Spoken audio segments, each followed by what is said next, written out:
नमस्कार दोस्तों, आपका फिर से हार्दिक स्वागत है हमारे YouTube चैनल में।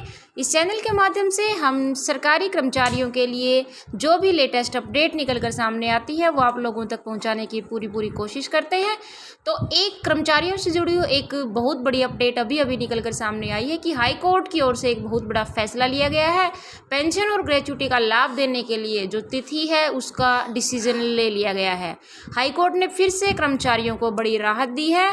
इस खबर के बारे में हम विस्तार से बात करेंगे। उससे पहले आपसे रिक्वेस्ट है कि अगर आपने अभी तक हमारे चैनल को सब्सक्राइब नहीं किया है तो प्लीज़ हमारे चैनल को सब्सक्राइब कीजिए, साथ के साथ बेल आइकन को भी प्रेस कीजिए ताकि हमारी आने वाली अगली वीडियो सबसे पहले आपके पास पहुंचे।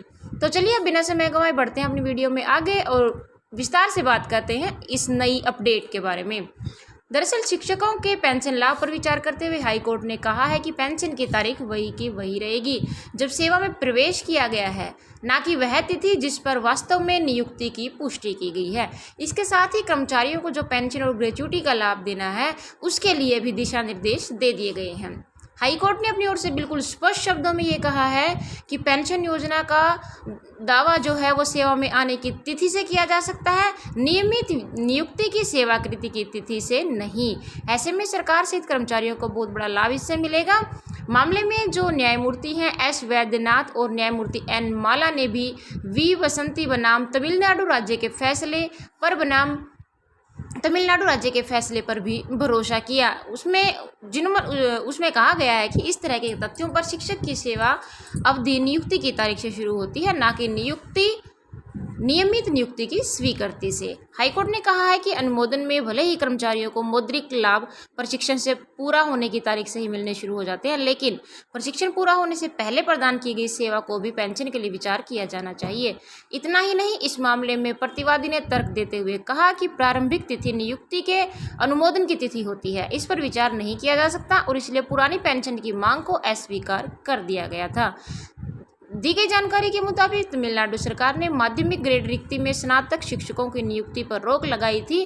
दिनांक 11 जुलाई 1995 को जो एक GOMS नंबर 559 स्कूल शिक्षा विभाग एक पारित किया था। कुछ विद्यालयों ने इसे शासनादेश का उल्लंघन करार किया था और उत्तरदाताओं को नियुक्त कर दिया था।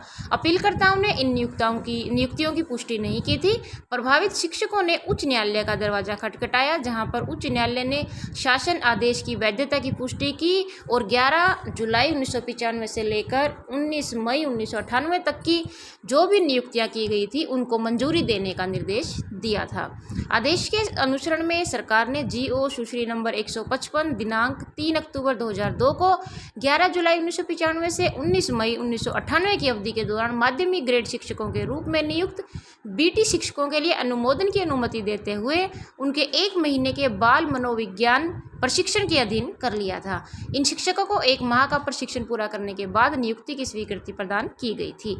वहीं तमिलनाडु से मान्यता प्राप्त सहायता प्राप्त स्कूल मैनेजर्स एसोसिएशन के अध्यक्ष ने GOM के लाभ का विस्तार करने का अनुरोध करते हुए एक अभ्यावेदन दिया। ऐसे शिक्षक जिनकी नियुक्ति 9 नवंबर 2007 में प्रशिक्षण पूर्ण होने पर स्वीकृत की गई थी, उन्हें भी पुरानी पेंशन योजना का लाभ दिया जाएगा, जिसके लिए उन्होंने न्यायालय का दरवाजा खटखटाया है। अदालत ने 22 दिसंबर 2010 को एक सामान्य आदेश पारित किया था, जिसमें ये आदेश दिया गया था कि 1 अप्रैल 2003 से पहले शिक्षकों के लिए जो लागू की गई थी पेंशन योजना उसके हकदार वो होंगे और GOM संख्या 430 दिनांक 6 अगस्त 2004 के द्वारा वो शासित नहीं होंगे।